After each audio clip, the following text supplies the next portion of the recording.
Berlin is a self-made man, an artist, in that what he did is he came from Berlin, and he has a different name besides he created this name. His first name is Peter, of course, and he designed his own clothes, and he designed his look, and he photographed himself. He would only let himself be photographed by himself. And he then developed his own film. He made his own silver gelatin prints.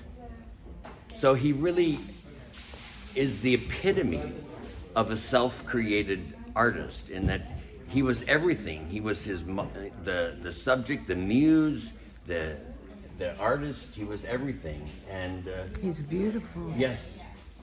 And so he's my age now, and so he now photographs different things, people on the street and that.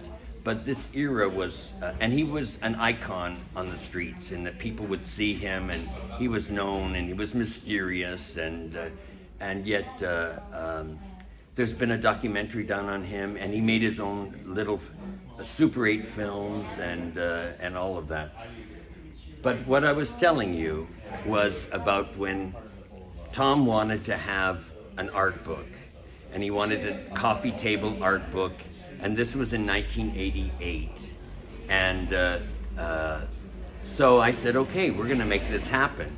So he designed it, he picked the images for it, and designed the whole book. And then I had to find a printer.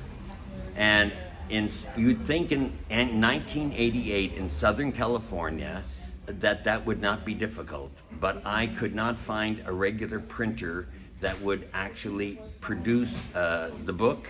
So I had to go to the Valley, which is part of Los Angeles. It's just where the adult industry resides.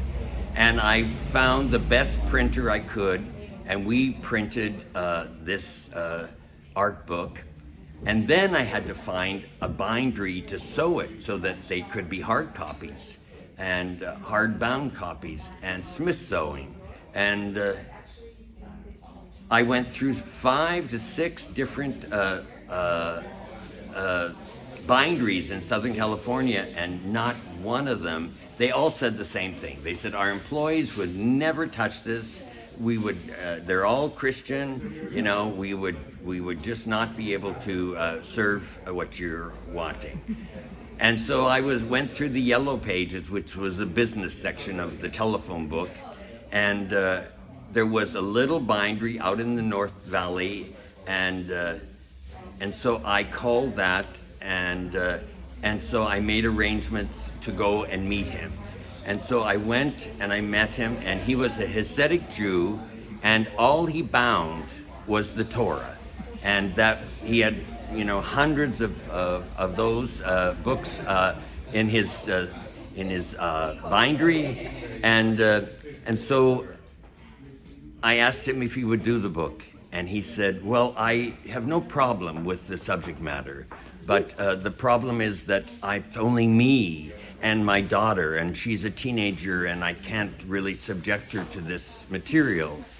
And I said, well, I'll give you employees. I'll give you as many as you need.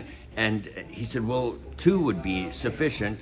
And so these 2 employees went there every work day, and they worked under him, and he bound and he stitched and he put a beautiful cover, and he did a embossment, and he put a cover, and paper cover over that, and we did 40,000 of these books. We did 10, and they immediately sold out. We did another 10, they immediately sold out. So they ended up being there for 6 months, binding all of these 40,000 books. Yeah, and that's the story of Retrospective 1 is the book. Yeah. That's too good. Yes. Thank you.